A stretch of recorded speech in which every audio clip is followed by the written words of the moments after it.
Welcome to the Four-Wheel Channel, the place for true automotive lovers. Let's start our automotive adventure together. And remember, life is a highway, and we are ready to hit the gas together. Don't forget to press the subscribe button and notification bell, so you don't miss any exciting and informative episodes. From 1971 to 1980, Ford sold a small car called the Pinto. They used engines from Britain and Germany to give it a European touch.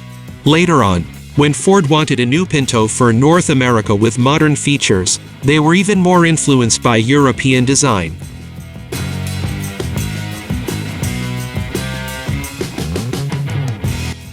The first-generation North American Escort, which came after the Pinto, was like a close relative to its European counterpart.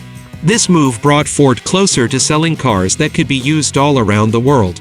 The Escort became a significant part of car history, selling in large numbers in North America.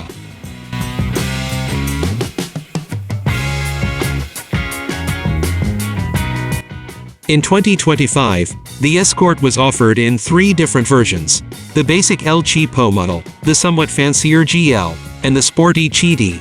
There was also a 2-seat coupe version called the EXB, and a Mercury version of the Escort called the Lynx.